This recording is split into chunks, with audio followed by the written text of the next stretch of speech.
On the midnight hour of November 5th, 2024, beneath crystal chandeliers that cast kaleidoscope shadows across Thornwood Castle's marble floors, Eleanor Blackwood, 22 years of age and freshly shorn of her once glorious auburn locks, pressed trembling fingers against her scalp as whispers followed her retreat to the moonlit courtyard. Her stepmother, Duchess Vivian, had wielded the scissors with calculated cruelty that morning, promising it would prevent the attention Eleanor had begun to attract at court gatherings. The cool night air prickled against her exposed skin, tears burning paths down her cheeks as she sought refuge among ancient statues whose stone eyes seemed to hold more compassion than the living aristocrats behind crystal doors. When King Matthias appeared beside her without sound or warning, his immortal gaze lingering not on her bald head but meeting her eyes with unexpected gentleness, the entire vampire court fell silent with shock. This is the story of how beauty redefined itself in a world of immortal standards, and how vulnerability became the most powerful form of strength. Subscribe now to discover how a shaved head became a crown more powerful than any the vampire kingdom had ever known. Eleanor Blackwood pressed her back against the cool stone of a gargoyle in Thornwood Castle's eastern courtyard, willing herself to disappear into the shadows. Music from the grand ballroom spilled through open French doors, carrying laughter and the clink of crystal that mocked her isolation. Her fingertips traced the unfamiliar landscape of her bare scalp, still raw from the morning's humiliation. "You think the king would look twice at a merchant's daughter?" Her stepmother, Duchess Vivian, had sneered that morning, scissors flashing in the sunlight that streamed through Eleanor's bedroom window. "You forget your place, little cinder girl. Playing dress-up doesn't make you one of us." Eleanor had watched, frozen in horror, as her long auburn curls, her one true beauty, the one thing her father always said reminded him of her mother, fell in thick clumps around her feet. Vivian had been methodical, ensuring not even a finger's length remained. "There," Vivian had declared, admiring her handiwork with cruel satisfaction. "Now you match your station. Bald as a servant girl. Perhaps this will remind you not to reach beyond your grasp." The Duchess had forced her to attend the ball anyway, delighting in the prospect of Eleanor's public humiliation. "The king has requested all household members attend," she'd said with a malicious smile. "Who am I to deny his majesty?" Now Eleanor hid in the courtyard shadows, having endured 3 excruciating hours of shocked glances, poorly concealed snickers, and pitying looks. Even the servants averted their eyes. Her father, long since remarried and under Vivian's spell, had merely looked away, embarrassed by her appearance. A cool night breeze raised goosebumps on her arms and across her exposed scalp.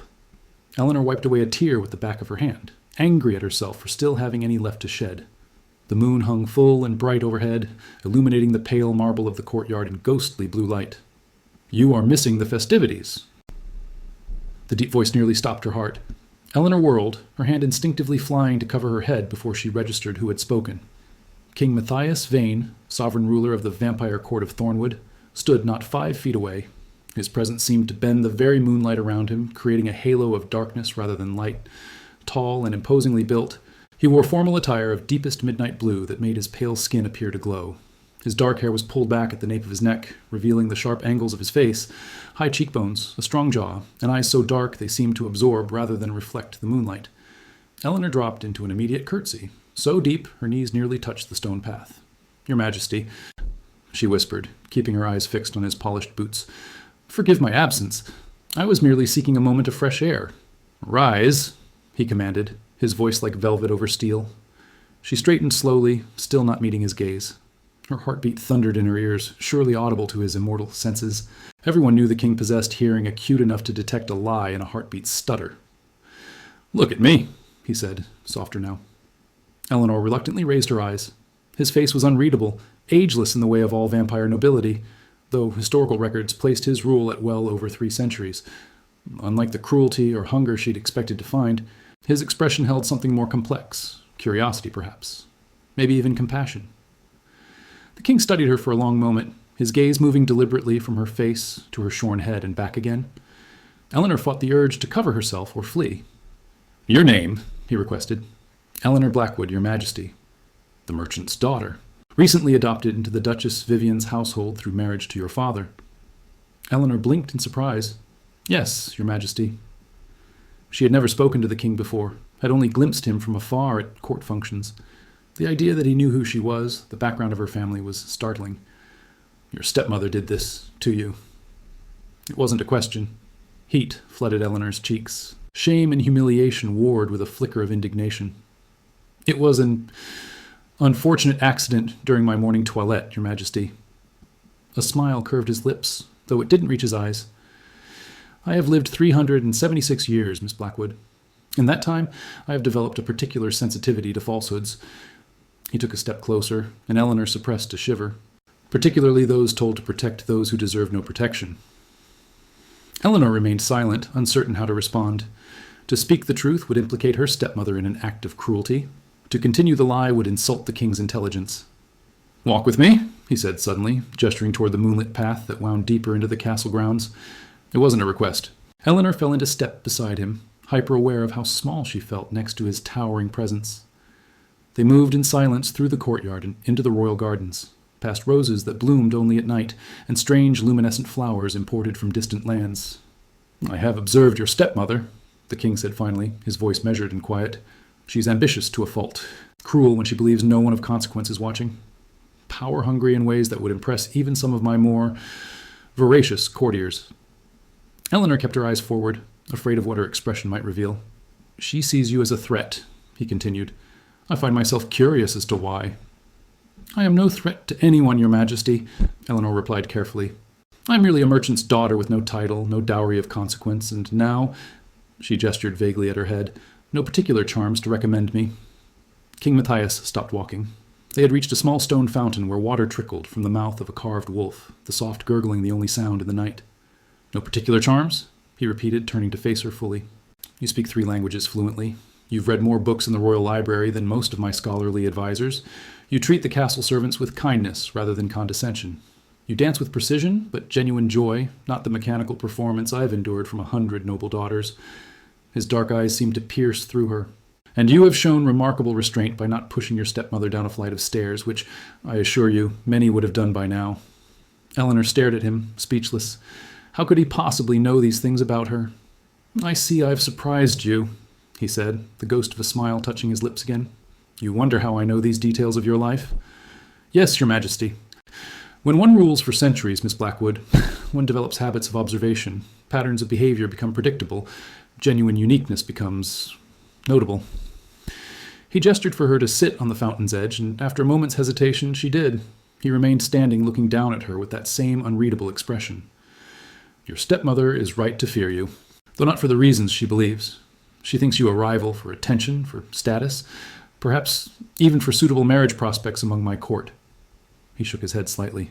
"She fails to understand that what makes you truly dangerous is not your beauty, though you possess that in abundance with or without your hair, but your mind, your heart." Eleanor felt a flutter of something dangerous in her chest. Not fear, though perhaps it should have been. Something more akin to hope. "Your Majesty is too kind," she murmured. "I am known for many qualities, Miss Blackwood. Kindness is not among them." His voice had hardened slightly. "I am, however, known for recognizing value where others see only the surface." Without warning, he reached down and brushed his fingertips lightly across her scalp. Eleanor froze, breath catching in her throat at the unexpected contact. His touch was cool but not cold, gentle despite the strength she knew those hands possessed. "Vulnerability," he said softly, "is not weakness. Sometimes it is the purest form of strength." He withdrew his hand, and Eleanor found herself missing the contact immediately, a reaction that both confused and alarmed her. "Come," he said, straightening. "I believe it's time we return to the ball." Eleanor's heart sank. The thought of facing those stairs again, the whispers and mockery, made her stomach clench with dread. "Your Majesty, You will enter on my arm," he interrupted, extending his hand toward her. "As my honored guest." Eleanor stared at his outstretched hand. "I don't understand." "I believe you do," he replied. "I'm offering you my protection, publicly." "Why would you do such a thing?" The question escaped before she could stop it, too direct for proper court etiquette. Rather than take offense, King Matthias seemed pleased by her candor. "Because, Miss Blackwood, in 376 years, I have learned that true power lies not in cruelty or fear, but in defiance of both." His eyes held hers. "Your stepmother sought to diminish you. I find myself curious to see what happens when someone does the opposite." His hand remained extended, an offer and a challenge. Eleanor knew that taking it would change everything, her position at court, her relationship with her family, perhaps even the course of her life. She placed her hand in his. A smile spread across his face, a real one this time, transforming his severe features into something almost warm. "A brave choice," he said, folding her hand into the crook of his arm. And as they walked back toward the glittering ballroom, Eleanor felt the weight of destiny settling around her shoulders. Whatever game the king was playing, she was now a piece on the board. But for the first time since her father had remarried, leaving her at the mercy of Vivian's cruelty, Eleanor felt something like power stirring in her chest. The music swelled as they approached the open French doors. Inside, the cream of vampire society twirled and preened, unaware of the tableau about to disrupt their careful social order. "Hold your head high," King Matthias murmured as they paused at the threshold. "You have nothing to be ashamed of." Eleanor straightened her spine, lifted her chin, and stepped into the light on the arm of the most powerful vampire in the kingdom. The ballroom fell silent in waves, the hush spreading from the doorway inward as heads turned and conversations died mid-sentence. The orchestra played 3 more bars before the musicians noticed the change, their notes faltering into silence. In the sudden quiet, Eleanor could hear her own heartbeat, rapid but steady. She refused to lower her gaze, though she felt hundreds of eyes upon her, curious, shocked, envious, calculating. Across the room, Duchess Vivian stood frozen, her face a mask of disbelief that quickly twisted into something uglier. Beside her, Eleanor's father gaped, his champagne glass tilting dangerously in his slack grip. King Matthias guided Eleanor forward with calm deliberation, his presence parting the crowd like a blade. As they reached the center of the ballroom, he turned to address his stunned court. "Ladies and gentlemen," he announced, his voice carrying effortlessly to every corner of the vast chamber, "I have the pleasure of introducing you to Miss Eleanor Blackwood, who has graciously consented to be my partner for the next dance." His dark eyes swept the room, his expression pleasant but unyielding. "I trust you will all make her feel welcome." The whispers began immediately, a rising tide of speculation and disbelief. Eleanor caught fragments as the king led her to the center of the dance floor. And the bald one, "Duchess will be furious. What could he possibly see in her? Some kind of political statement?" "Ignore them," King Matthias murmured, taking her into proper waltz position. "They are merely adjusting their worldviews, which is always a painful process for the narrow-minded." At his signal, the orchestra tentatively began again. The king moved with preternatural grace, leading Eleanor through the steps with such skill that she felt as though they were floating. Other couples gradually joined them on the floor, though they maintained a respectful distance, as if afraid to come too close to whatever mysterious favor had suddenly enveloped the merchant's daughter. "Your stepmother appears to be contemplating murder," the king observed casually as they turned. Fortunately for her, she restrains herself to glaring daggers rather than wielding them. Eleanor couldn't help the small smile that curved her lips. "She has never approved of me, Your Majesty. Tonight will not improve her opinion." "No," he agreed, "though her opinion has suddenly become irrelevant. You are under my protection now, Miss Blackwood, a fact I intend to make abundantly clear to all present." As the waltz ended, he did not release her hand. Instead, he raised it to his lips in a courtly gesture that sent a visible shockwave through the assembled nobility. Vampire kings did not bow to mortal women. They did not kiss hands or dance exclusively with untitled merchants' daughters, or look at them with the open interest King Matthias was displaying. "Come," he said, tucking her hand back into the crook of his arm. "There are people you should meet." For the next hour, Eleanor found herself introduced to the highest-ranking members of the vampire court, ancient counts and countesses, military commanders, royal advisors, all of whom regarded her with carefully masked curiosity. King Matthias kept her at his side, his hand occasionally coming to rest at the small of her back, in a gesture that felt both protective and possessive. Eleanor maintained her composure, speaking when spoken to, answering questions with appropriate deference but genuine intelligence. Inside, however, her mind raced. What game was the king playing? Was this merely an evening's entertainment for him, a way to disrupt the complacency of his court? Or was there something more to his sudden interest in her? She stole glances at him when she could, studying the sharp profile that had adorned coins and paintings for centuries. His expression revealed nothing beyond polite attention to his courtiers, though occasionally, when their eyes met, she thought she detected something warmer in his gaze.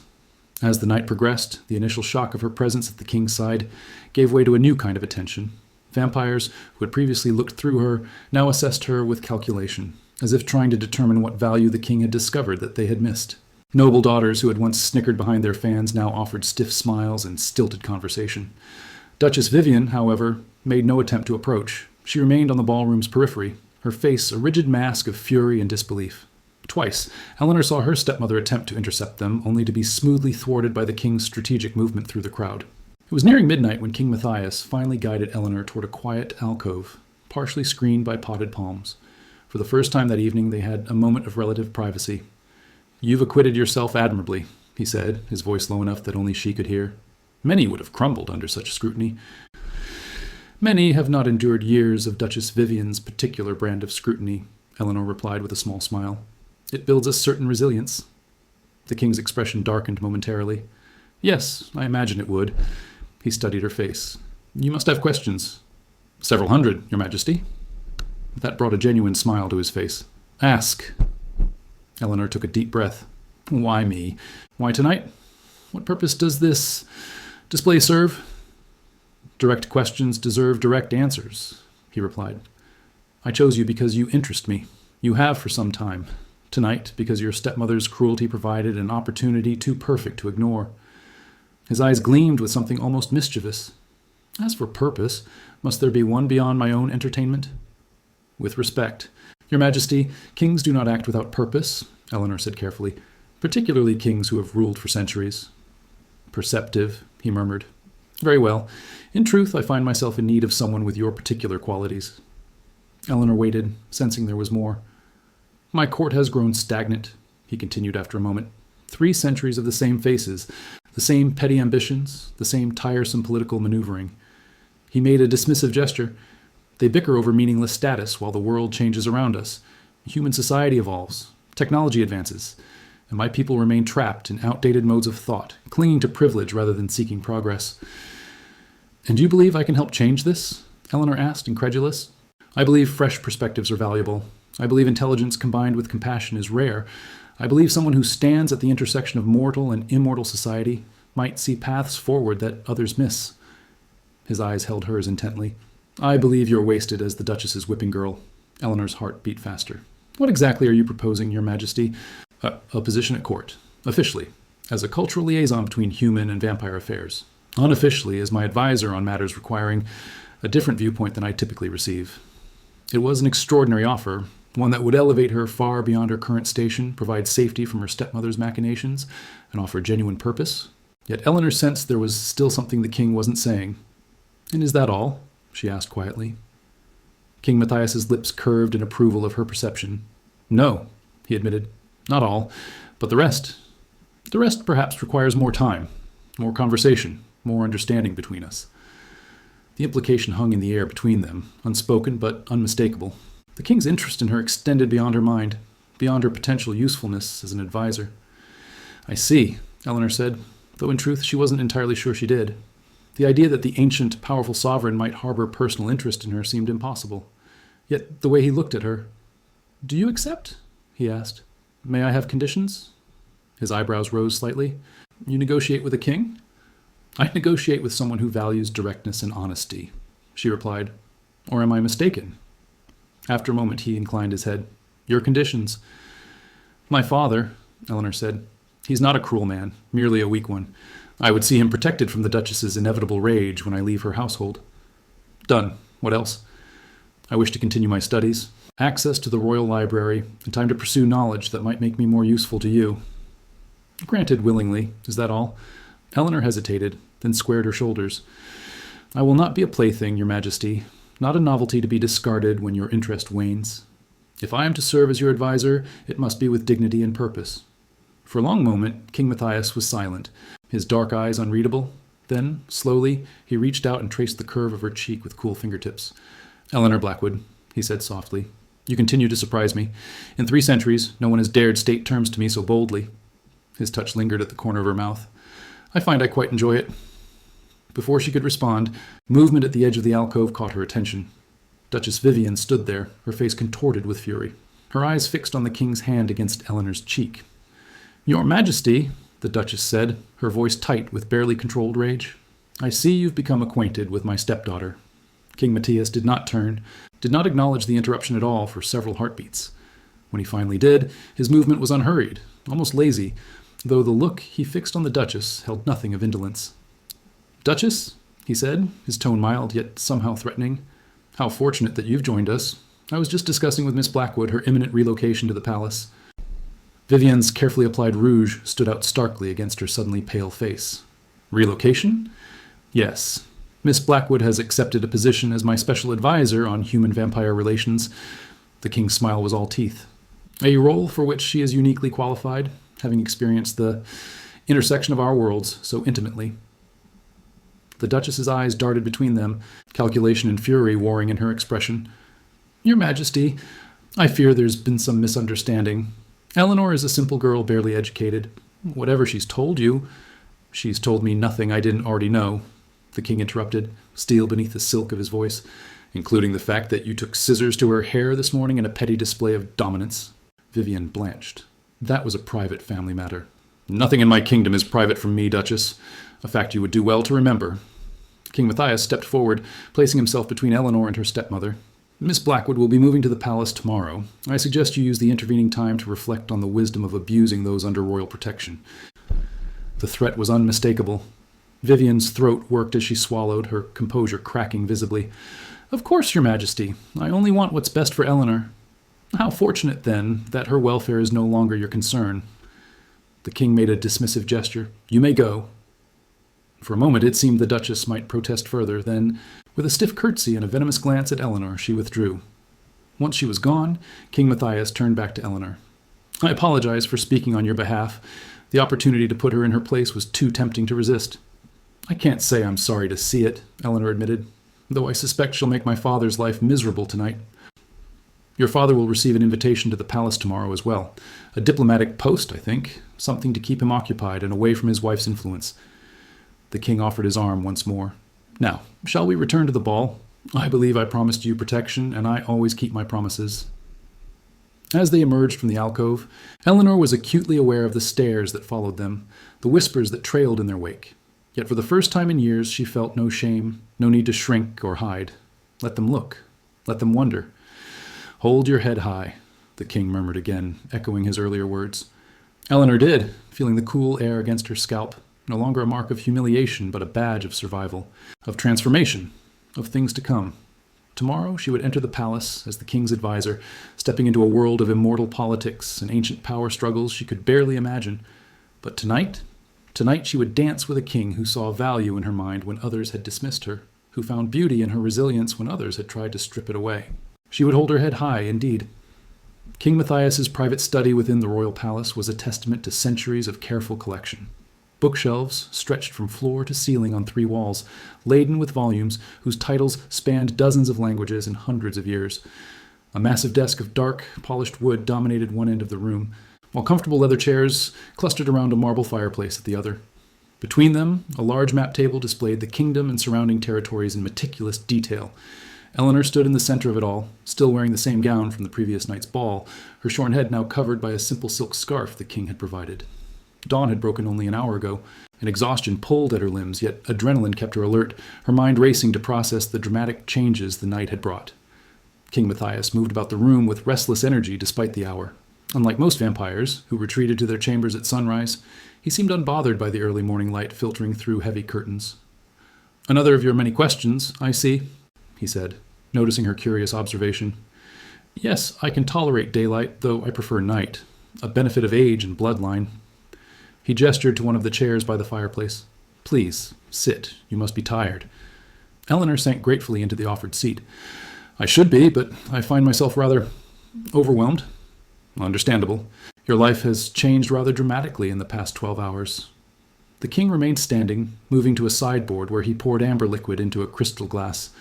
"Brandy? It may help settle your nerves." "Thank you, but no." Eleanor watched as he took a sip from the glass. "Another surprise? I didn't realize vampires consumed anything but blood?" He smiled slightly. "And we don't need other sustenance, but some of us still enjoy the pleasures of fine food and drink, the experience, if not the nutrition." He set the glass down and leaned against the edge of his desk, studying her. "You're full of questions. Ask them." Eleanor hesitated, then decided that directness had served her well so far. "Why did you really bring me here?" "I told you. I need an advisor with your perspective." "There are thousands of humans with my perspective, Your Majesty, many with far more education and experience than I possess. Perhaps, but they aren't you." He crossed his arms over his chest, his expression thoughtful. "Do you know how old the vampire court is, Eleanor?" The sudden shift caught her off guard. The historical records date it back nearly 1,000 years. 973, to be precise. Almost a millennium of tradition, hierarchy, and accumulated power. His voice took on a lecturing tone. "For most of that time, The relationship between vampires and humans was simple: predator and prey. Then, gradually, symbiosis, protection in exchange for willing blood donors. Eventually, integration of a sort. Eleanor nodded. The modern arrangement between humans and vampires was complex, but generally peaceful. Voluntary blood donation, strictly regulated hunting rights in certain territories, and a political détente that allowed both societies to coexist, if not always comfortably. But true integration has never been achieved, the king continued. We remain separate societies, separate species, viewing each other with mutual suspicion at best, outright hostility at worst. He pushed away from the desk, moving to stand before the map table. That needs to change. Why? Eleanor asked softly. After all this time, why now? Because the world is changing around us. Human technology advances at an exponential rate. Your weapons grow more sophisticated. Your numbers increase while ours remain relatively stable. He traced a line on the map. Beyond our borders, other vampire kingdoms have already fallen to human expansion, their rulers either destroyed or forced into hiding. Eleanor felt a chill at his words. These were not topics discussed in public, the fate of vampire realms that had chosen conflict with humanity rather than accommodation. You fear a war with humans? She asked. I fear extinction, he corrected. Not immediately, perhaps not even in the next century, but eventually. His dark eyes met hers. Unless we adapt. Unless we find a better way forward than the uneasy stalemate we currently maintain. And you believe I can help with this adaptation? I believe you represent a bridge between our worlds. He moved closer, his presence overwhelming, even in the spacious study. You grew up in human society, yet have lived among vampires since your father's marriage. You've studied our history, observed our customs. You treat vampires as people, not monsters. Yet you retain your human perspective, your human compassion. Eleanor considered his words carefully. There must be others with similar experiences. There are, but they lack certain qualities I find essential. He began counting on his fingers. Intelligence, courage, adaptability, integrity, and a particular form of resilience. The ability to endure hardship without becoming hardened by it.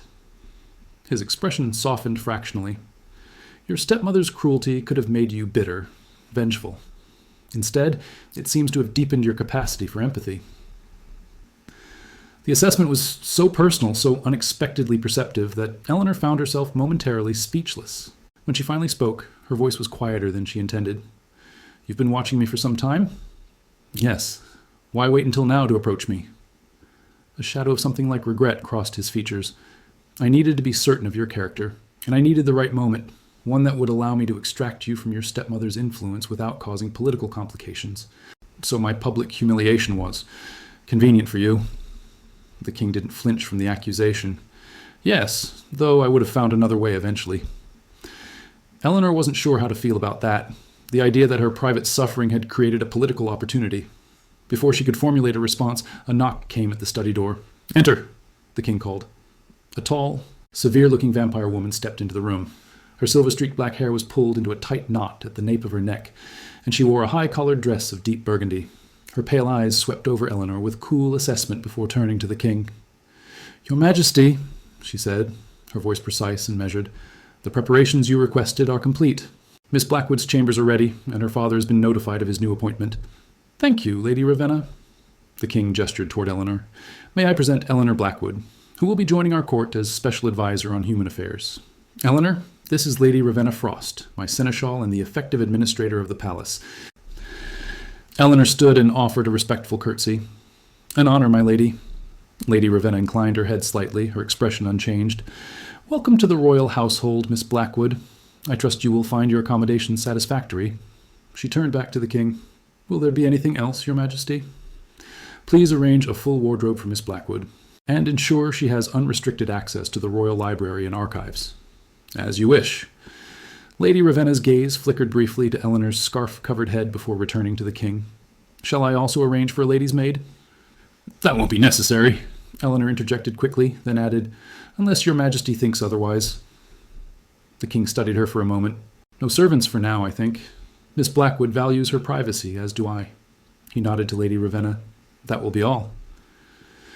After the seneschal had departed, closing the door silently behind her, King Matthias turned back to Eleanor with a faint smile. Lady Ravenna has served as seneschal for 142 years. She disapproves of approximately 90% of my decisions on principle, yet implements them with flawless efficiency. She seemed Reserved. A diplomatic way of saying she looked at you as if assessing whether you'd be more useful as food or fertilizer. The king's smile widened at Eleanor's startled expression. Don't be concerned. She regards most people that way, myself included. Her loyalty, however, is absolute. Eleanor sank back into her chair, suddenly overwhelmed by the reality of her new situation. This is really happening, isn't it? I'm to live here in the palace as your advisor. Yes. The king moved to stand before her, his tall frame blocking the firelight. Does that frighten you? Should it? Perhaps. He reached down and gently removed the silk scarf covering her head, his cool fingers brushing against her scalp. The palace can be a dangerous place for those who don't understand its rules, its currents of power. Eleanor suppressed a shiver at his touch. Then I shall have to learn quickly. Yes, you will. He stepped back, still holding the scarf, his expression thoughtful. Your hair will grow back, you know, though I find I rather like you this way. It suits your forthright nature. No concealment, no pretense. Eleanor wasn't sure how to respond to the personal observation. I've never had short hair before, she said finally. My mother always said a woman's hair was her crowning glory. Some women need no crown to command attention. But the king's gaze was intent. You will face resistance here, Eleanor. Not everyone will welcome a human advisor, particularly one elevated so suddenly from obscurity. There will be those who seek to undermine you, to prove you unworthy of the position I've granted. I expected nothing less. Good. Awareness of danger is the first step toward navigating it successfully. He folded the silk scarf carefully and set it aside. You asked earlier if you should be frightened. The truth is, yes, but not of me. I have chosen you, and I protect what is mine. Others at court, however, they may see you as a threat, an interloper, or an opportunity to curry favor by discovering your weaknesses. The possessive edge in his voice, I protect what is mine, sent another shiver through Eleanor, though not entirely an unpleasant one. How should I conduct myself then? With the same intelligence and dignity you displayed last night. His expression softened slightly. Trust your instincts, Eleanor. They've served you well so far. Before she could respond, another knock came at the door, this one more hesitant than Lady Ravenna's had been. Come, the king called. A young woman in servant's livery entered, carrying a covered tray. She kept her eyes lowered, clearly intimidated by the king's presence. The breakfast you requested, your majesty, for your guest. Set it there, the king directed, indicating a small table near the fireplace. The servant hastily placed the tray down and backed toward the door with a deep curtsy. Will there be anything else, your majesty? That will be all. Once they were alone again, the king gestured to the tray. You should eat. It's been a long night, and you'll need your strength for what's to come. Eleanor realized suddenly that she was, in fact, ravenously hungry. She moved to the table and lifted the cover to reveal a generous breakfast. Fresh bread, fruit, soft cheese, and a pot of fragrant tea. As she began to eat, the king watched her with an expression she couldn't quite decipher. Do you miss it? She asked impulsively. Food, I mean. Really miss it. A faint smile touched his lips. Sometimes the memory of taste fades over centuries, but not the memory of pleasure. He turned away, moving to the window to adjust the heavy curtains, allowing a bit more of the morning light into the room. There are many human experiences that vampires recall with nostalgia. Sunlight on bare skin, dreams, the particular anticipation of a first kiss, knowing it might lead to something more. The unexpected intimacy of the observation made Eleanor pause with her teacup halfway to her lips. The king's back was to her, his profile silhouetted against the window, suddenly seeming more man than monarch. Is immortality worth the sacrifice? She asked quietly. He was silent for so long that Eleanor thought he might not answer. When he finally did, his voice held a weariness she hadn't heard before. For some, yes. For others, he shook his head slightly. Immortality reveals character rather than building it. Those who are shallow in life remain shallow for eternity. Those who are cruel find endless opportunities to refine their cruelty. He turned back to face her. And those rare few who possess genuine depth of spirit may find themselves increasingly isolated as centuries pass and lesser companions fall away. The loneliness implied in his words struck Eleanor deeply. How solitary must it be to rule for centuries, watching generations of courtiers and subjects live and die, never truly having equals? Is that why you need an advisor? She asked. Not just for my perspective on human affairs, but for companionship of mind? The king's eyes sharpened. You continue to surprise me with your perception, Eleanor Blackwood. He moved closer until he stood directly before her chair. Yes, that is part of it. And the other part? Her heart beat faster as he leaned down, bracing his hands on the arms of her chair. "The other part," he said softly, "is something we will explore in time. When you have found your footing here, when you have come to understand what life at court truly means." His face was close enough that she could see flecks of amber in his dark eyes. "When you have decided for yourself what you want from me." The implication hung between them, electric and dangerous. "For now," he continued, straightening, "you should rest. Lady Ravenna will show you to your chambers when you've finished eating." Eleanor nodded, not trusting herself to speak. "One more thing," the king said, moving toward the door. "Tonight there will be a formal dinner to introduce you to the court. Many will be curious about you, others will be openly hostile. Remember that you are here because I chose you. That carries weight." "I understand." "Good." He paused at the threshold. "Until tonight, then." After he had gone, Eleanor sat in the stillness of the study, the remains of her breakfast forgotten. The events of the past 12 hours seemed dreamlike in their improbability, from the humiliation of her shorn head to her installation as royal advisor, from social outcast to the object of a king's apparent interest. What game was she now part of? What role had she agreed to play? And most unsettling of all, why did the danger inherent in her new position feel so thrillingly like opportunity? Eleanor's chambers in the east wing of the palace exceeded anything she could have imagined. A spacious sitting room opened onto a private terrace overlooking the royal gardens. The bedroom beyond featured a canopied bed large enough for 4 people, plush carpets that silenced her footsteps, and a wardrobe already filled with garments in her size. The adjoining bathroom contained a sunken tub of veined marble and shelves lined with oils, soaps, and perfumes. After bathing and changing into a simple day dress from the wardrobe, Eleanor spent several hours exploring her new quarters, still marveling at the sudden change in her circumstances. She had lived in the Duchess's household for 3 years, since her father's remarriage, and while their home had been grand by human standards, it paled in comparison to the luxury now surrounding her. As evening approached, a soft knock at the door announced the arrival of Lady Ravenna, who entered without waiting for Eleanor's response. "Miss Blackwood," the seneschal said, her tone coolly professional, "I trust you found your accommodations suitable." "More than suitable, my lady. They're magnificent." Lady Ravenna inclined her head slightly. "I've come to help you prepare for dinner. His Majesty has requested your presence at precisely 8 o'clock. "That's very kind, but I can manage—" "I'm sure you can," Lady Ravenna interrupted. "But there are protocols for court dinners that you may not be familiar with. Seating arrangements, precedence of address, the proper way to accept the blood toast without giving offense." Eleanor blinked. "Blood toast?" "Indeed. A ceremony performed at all formal court functions." The seneschal's expression didn't change, but Eleanor thought she detected a glimmer of satisfaction at having identified a gap in her knowledge. "We have little time, so let us begin." For the next hour, Lady Ravenna drilled Eleanor on vampire court etiquette with military precision. She demonstrated the proper depth of curtsy for various ranks of nobility, explained the complex hierarchy that determined speaking order at the table, and outlined a dizzying array of potential social pitfalls. "You will be seated at the king's right hand," she explained as she inspected the gowns in Eleanor's wardrobe. "This will be seen as a deliberate elevation above many who have served the court for decades, even centuries. Some will take offense." "I gathered as much," Eleanor replied, watching as the seneschal selected a gown of deep emerald silk. "How should I respond to their hostility? With dignity and restraint, neither apologize for your position nor flaunt it." Lady Ravenna held the dress against Eleanor's frame, assessing the fit. "This will do. The color complements your complexion, and the style is appropriately formal without being ostentatious."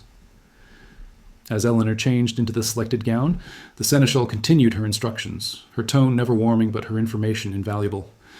"The blood toast is simple in execution, but rich in symbolism," she explained. "The king will raise his goblet, filled with blood from the royal reserves. The court will respond with goblets of wine colored to resemble blood. You, as the honored guest, will receive clear wine, symbolizing your humanity and the transparency of your intentions toward the crown." "And what do I say in response?" Eleanor asked as Lady Ravenna fastened the back of her gown. "You need say nothing. Simply raise your glass when others do, take a small sip, and incline your head toward the king in acknowledgement." She stepped back, examining her handiwork. "Now, as to your head." Eleanor tensed. Her scalp was still bare, though she had rubbed it with scented oil from the bathroom to soften the slight stubble already beginning to emerge. To her surprise, Lady Ravenna produced a small box from a pocket in her dress. "His Majesty thought you might appreciate this." Inside the box lay a delicate circlet of silver filigree, inlaid with small emeralds that matched Eleanor's gown perfectly. It was beautiful, clearly valuable, but not ostentatiously so. "The king sent this?" Eleanor asked, touching the circlet gently. He did. He suggested it might serve in place of the hair your stepmother stole from you. Lady Ravenna's voice held no emotion, but her pale eyes studied Eleanor's reaction carefully. Eleanor lifted the circlet and placed it on her head, where it rested lightly, the silver cool against her skin. How does it look? For the first time, something like approval flickered across the seneschal's austere features. It suits you. She stepped back. Now, one final matter before we depart. The court will speculate about your relationship with the king. They will assume you are his latest plaything, a temporary diversion. Some may attempt to confirm this through crude innuendo or leading questions. Eleanor felt heat rise to her cheeks. And how should I respond to such speculation? Neither confirm nor deny. Your private arrangement with the king is no one's business but your own. Lady Ravenna's gaze was direct. I have served His Majesty for nearly 150 years, Miss Blackwood. In that time, I have seen many come and go from his favor. Some lasted weeks, others years. All eventually faded. The warning was clear, if unspoken. Don't become too attached. This won't last. You understand, Eleanor said quietly. Do you? The seneschal studied her for a long moment. Perhaps you do. You have the look of someone who has learned to guard her heart. She moved toward the door. We should proceed to the grand dining hall. His Majesty dislikes tardiness. Ice. As they walked through the palace corridors, Eleanor took careful note of their route, committing each turn to memory. The palace was a labyrinth of hallways, grand staircases, and hidden passages, and she had no desire to become lost in its depths. Lady Ravenna moved with purposeful strides, occasionally nodding to servants or courtiers they passed. The latter regarded Eleanor with poorly concealed curiosity, whispering behind hands or fans as soon as they thought themselves out of earshot. They reached a set of massive double doors flanked by guards in the royal livery. At their approach, the guards straightened to attention and pulled the doors open, revealing the grand dining hall beyond. The room was cavernous, with a vaulted ceiling supported by fluted columns and walls lined with ancient tapestries depicting vampire legends and battles. A long table of polished obsidian dominated the center, set for perhaps 30 guests with silver cutlery, crystal goblets, and centerpieces of night-blooming flowers. Candelabras provided most of the illumination, their flames reflecting in the obsidian table like stars in a midnight lake. The room was already half full of vampire nobility in their finest evening attire. Conversations faltered briefly as Eleanor entered, then resumed with increased intensity. Remember? Lady Ravenna murmured. Chin up, back straight. You are here by royal decree. Act accordingly. Before Eleanor could respond, a side door opened and King Matthias entered the hall.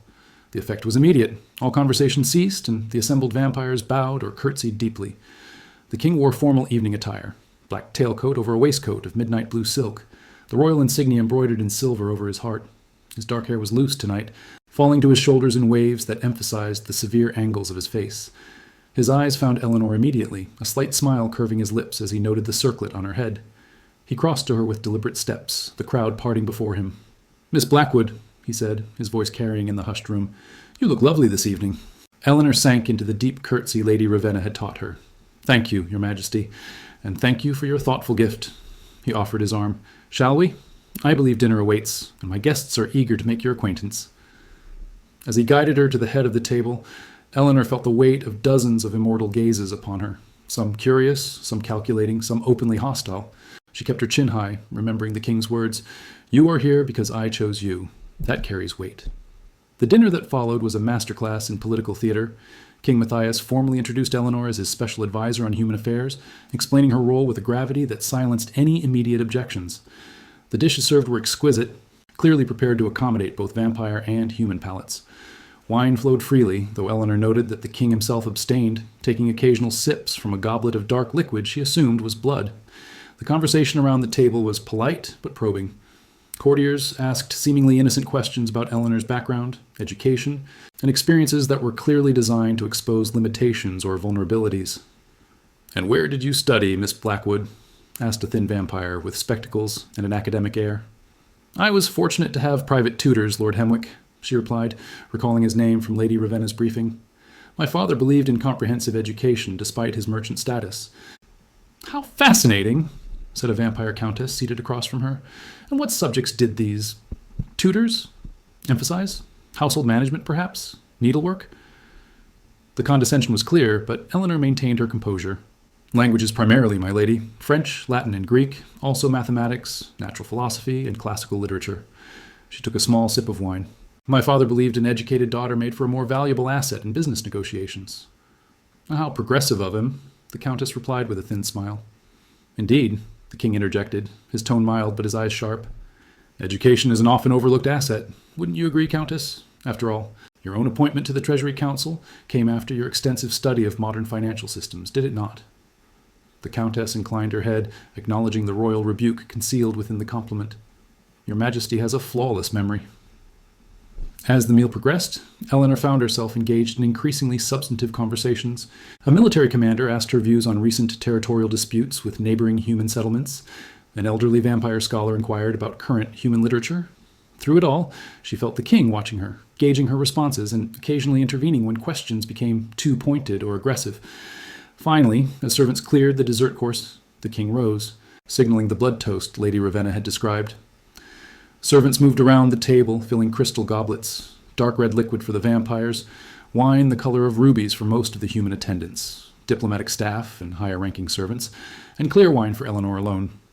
When every glass was filled, King Matthias raised his goblet. "To new beginnings," he said, his voice resonating through the hall.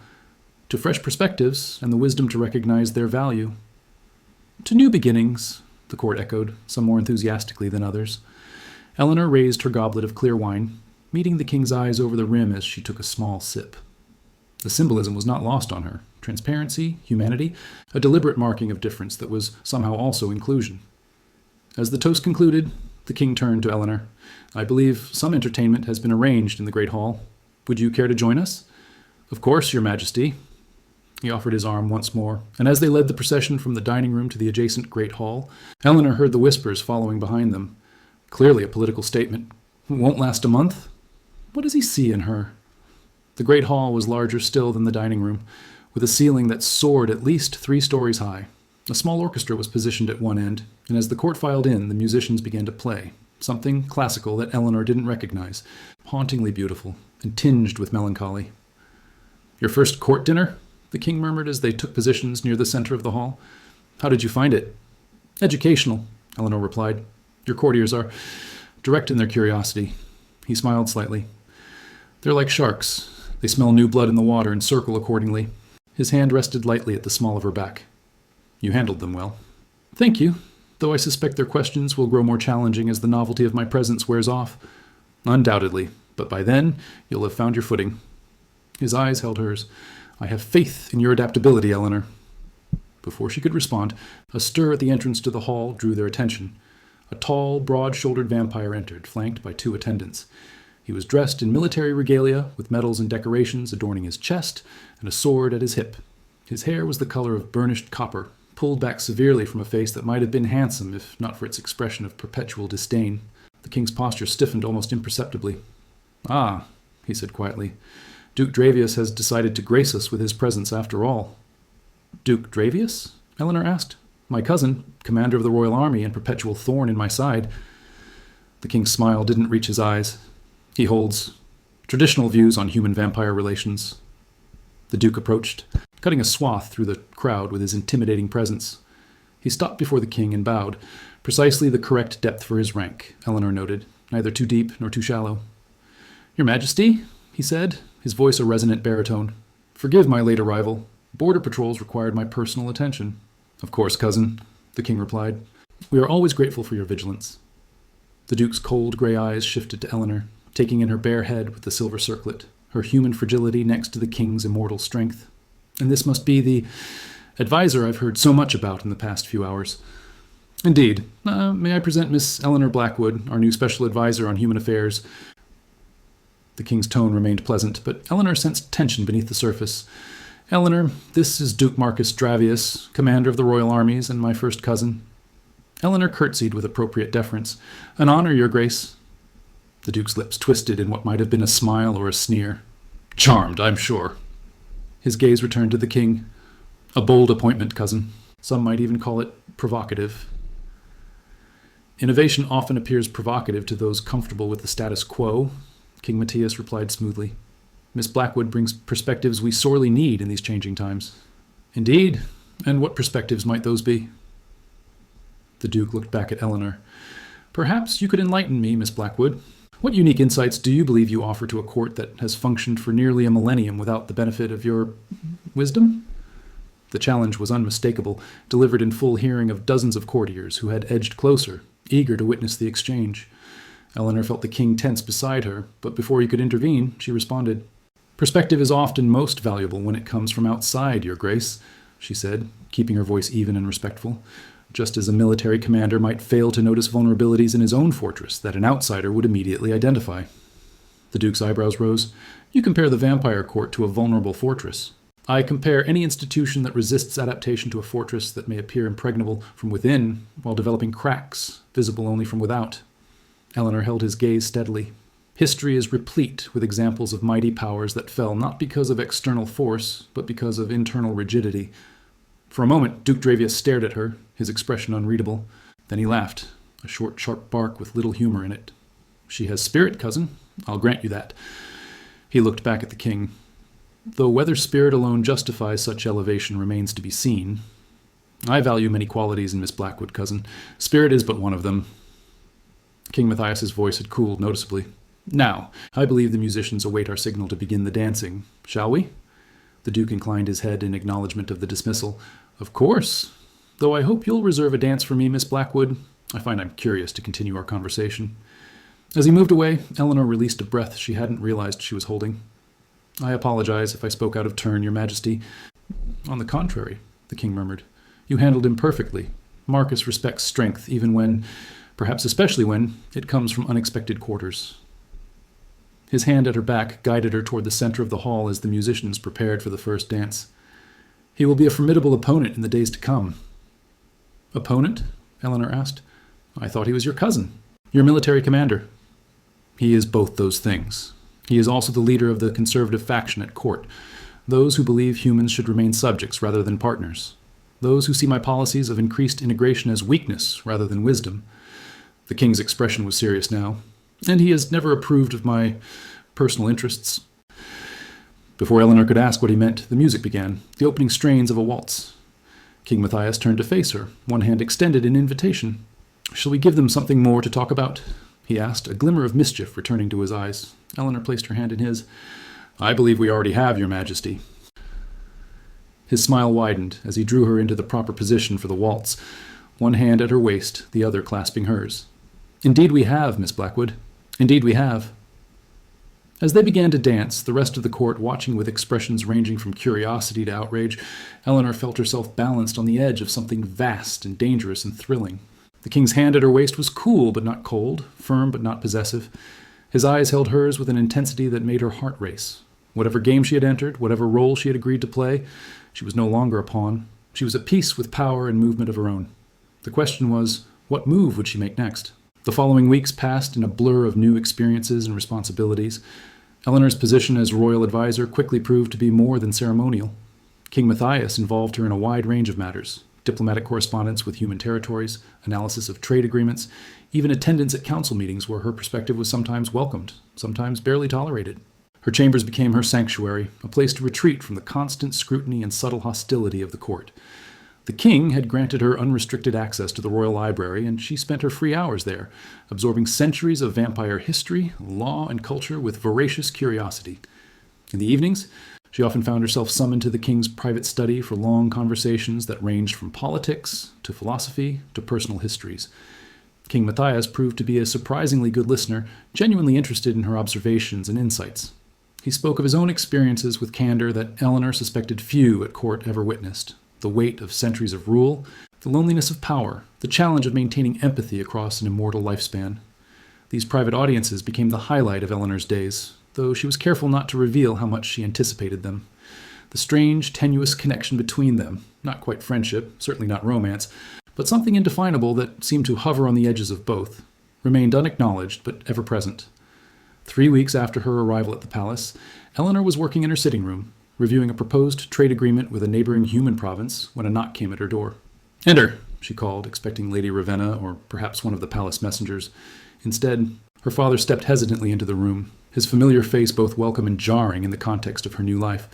"Father," Eleanor rose quickly, dropping her papers on a side table. "I didn't know you were coming today." Thomas Blackwood looked older than when she had last seen him at the ball, new lines etched around his eyes and mouth. He wore the formal attire of his new diplomatic position, but he carried himself with the slight stoop that had become more pronounced since his marriage to the Duchess. "Eleanor," he said, his voice wavering slightly, "you look different." She touched her head self-consciously. Her hair had begun to grow back, forming a soft fuzz that covered her scalp, though it was still far too short to style. "Yes, well, that tends to happen when one loses all their hair." Her father flinched at the reference. "I've come to apologize," he said, twisting his hands together, "for what Vivienne did to you, for not stopping it, for everything." Eleanor studied him, noting the genuine remorse in his expression, but also the habitual weakness. Her father had never been a strong man, not in character. A good merchant, a gentle parent to her as a child, but too easily swayed by a pretty face and a forceful personality. "Why now?" she asked quietly. He looked away. "The Duchess is displeased with my new appointment. She had hoped—" He broke off, then started again. "She had hoped I would use my influence with you to persuade the king to reconsider certain trade policies that affect her family's interests. And when you told her you had no such influence?" She became rather vocal in her displeasure. He grimaced. "It has been an educational few weeks in our household." Eleanor felt a complex mix of emotions: pity for her father, satisfaction that Vivienne was experiencing consequences for her actions, and a lingering hurt that it had taken royal intervention to make her father see the truth of his wife's character. "I see," she said finally. "And now you've come to me for—" "What, exactly?" "To make amends, if I can." He took a hesitant step forward. "Eleanor, I failed you. I know that. I allowed Vivienne to mistreat you because it was easier than standing up to her, because I was afraid of losing her. And now? Now I realize what that cowardice has cost me." His voice broke slightly. "A daughter worth 10 of the woman I married." Despite herself, Eleanor felt tears prick at her eyes. She had long since accepted her father's limitations, his inability to protect her from Vivienne's cruelty. She had never expected this belated recognition, this acknowledgement of fault. "It's not that simple, father," she said, keeping her voice steady. "You stood by for 3 years while she systematically undermined me, isolated me, and made my life in your home unbearable. You cannot undo that with a single apology." "I know." He looked down at his hands. "I don't expect forgiveness, Eleanor. I don't deserve it. I wanted you to know that I see the truth now, and I am proud of what you've become, despite my failures. The king speaks highly of you." That caught her attention. "You've spoken with the king? He summoned me 2 days ago, asked about your childhood, your education, your interests before Vivienne entered our lives." Her father's expression held a mixture of awe and fear. He was most direct in his questioning. Eleanor could well imagine the king's directness when it came to interrogating the man who had failed to protect her. "I see." An awkward silence fell between them, so much unspoken, so many hurts unaddressed. Finally, Eleanor sighed. "I cannot forgive everything at once, father, but I am glad you came today. It's a start." Relief flooded his face. "Thank you, Eleanor. That's more than I hoped for." He glanced around the elegant sitting room. "You seem to be doing well here." "I am. The king has been kind." It was an inadequate word for what the king had been to her: savior, mentor, enigma, but it would have to do. "The court speculates about the nature of his kindness," her father said carefully.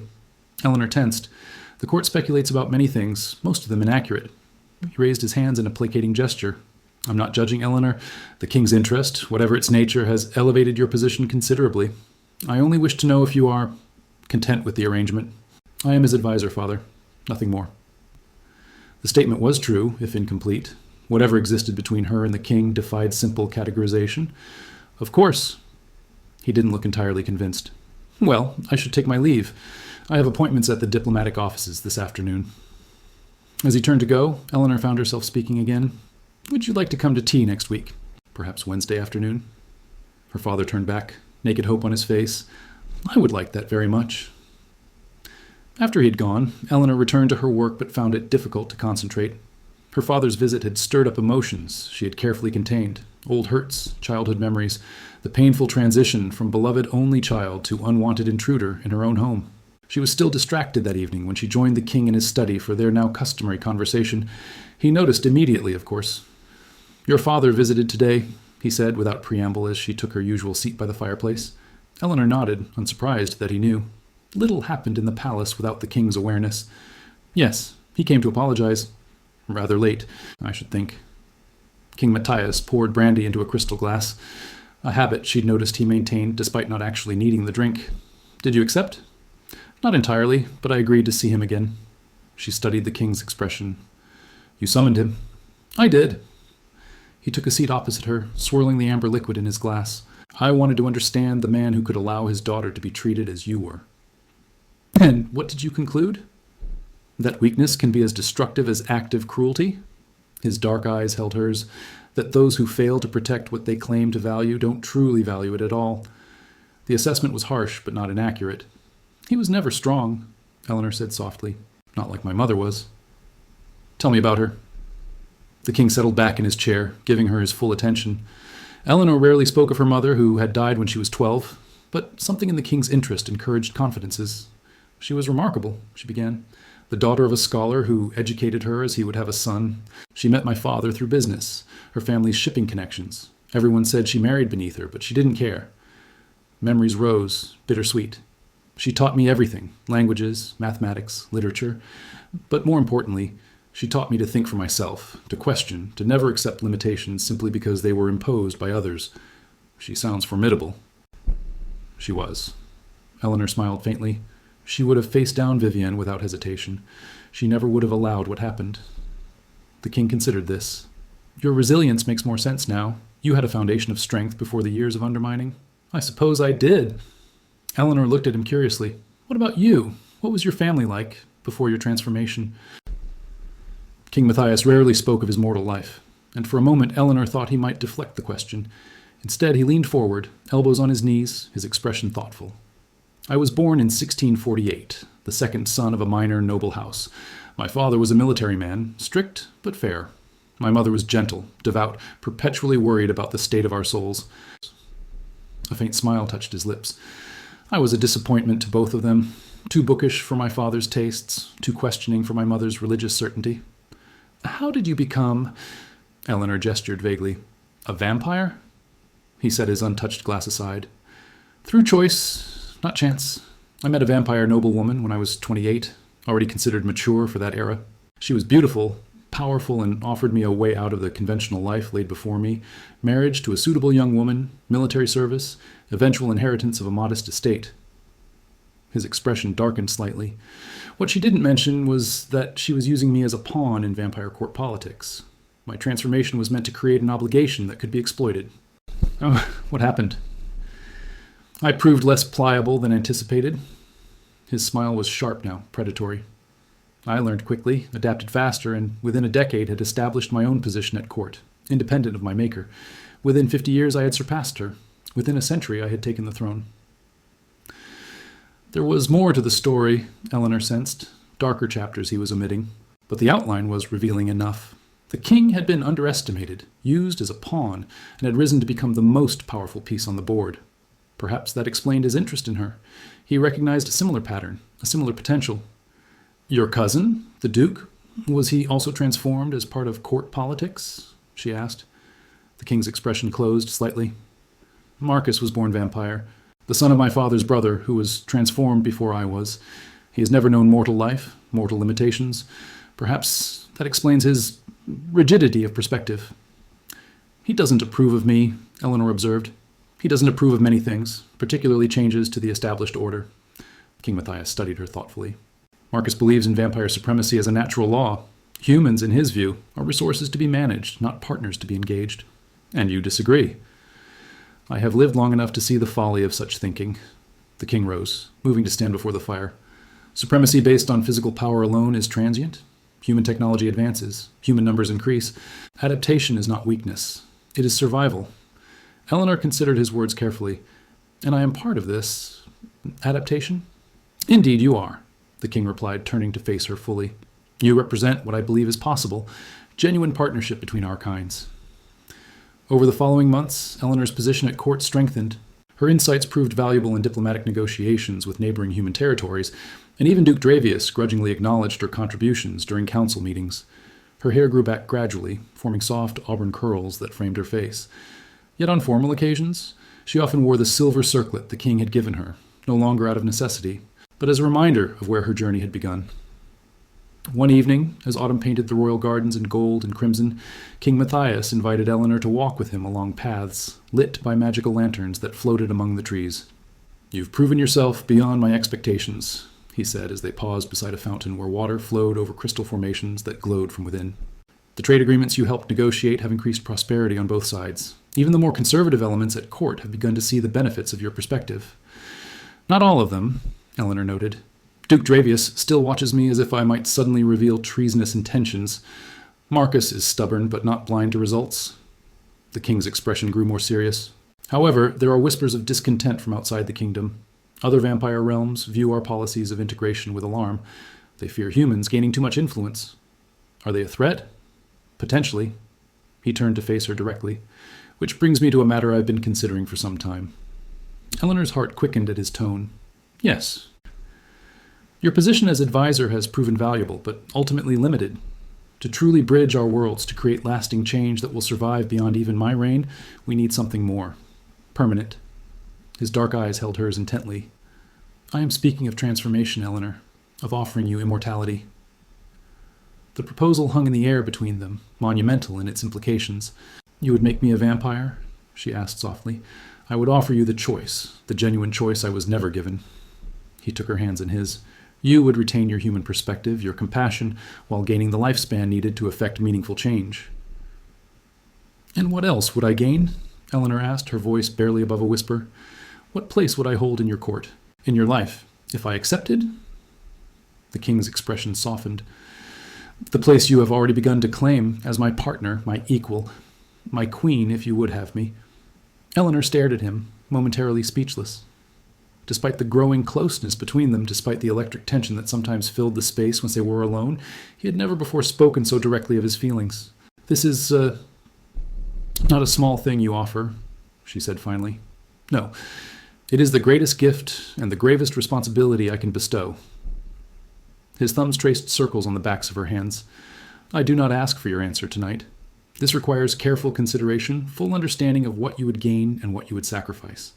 Eleanor studied his face, the face that had become so dear to her over these months. "And if I choose to remain human?"